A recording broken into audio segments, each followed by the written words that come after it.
Well, the Block Report is just a microphone for the community. We amplify what's going on in our community behind closed doors, in dark alleys, in cell blocks, in all the different crevices of the ghetto where our people are being terrorized.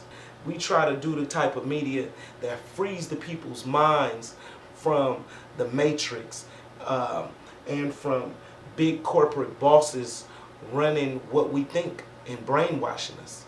That speak for the journalists, to me, are people that speak for the people. That's one brand of journalists. But unfortunately, we have public relations specialists who are called journalists also, but they are more spokespeople for corporate America or for the military or for the government, and definitely for the status quo and the agenda of those in power. He recognizes that there's a political perspective in journalism, and a lot of the mainstream journalism tries to act like it's unbiased, but really it's choosing the status quo. You know what I mean?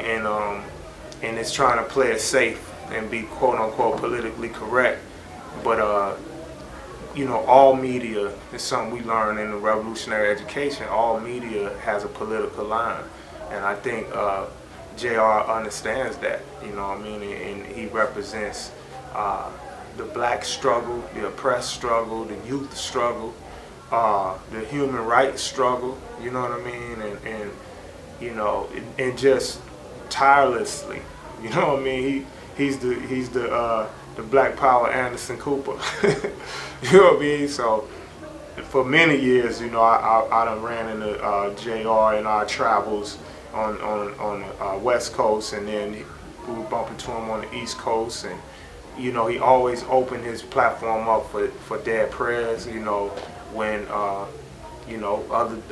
other places may not feel like that's relevant, you know what I mean.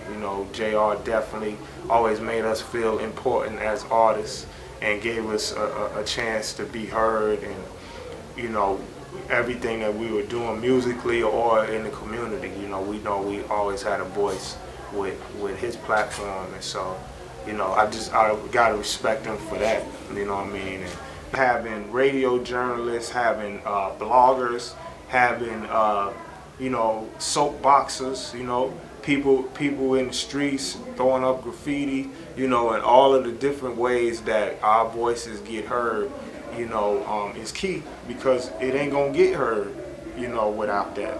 You know what I mean? People, a lot of the entertainers and the people in power positions that you would say you would want them to use that platform to address issues. When they get in those positions, they get real strategic with how they play the game, and they don't always want to put their money and they name and brand on the line with political issues. So it's a great sacrifice, and it's a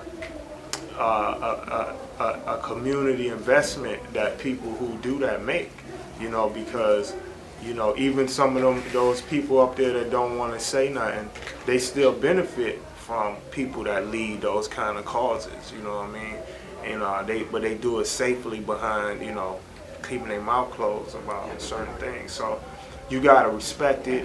It's not always easy to rock the boat, you know what I mean. But the truth gotta be told, you know what I mean. The people like JR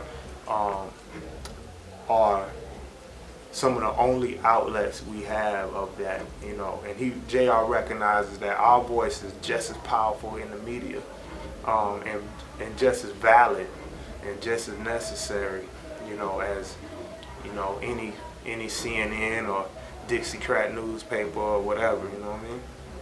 Yeah. This is the People's Minister of Information, J.R. Valrey of BlockReportRadio.com. Tune in.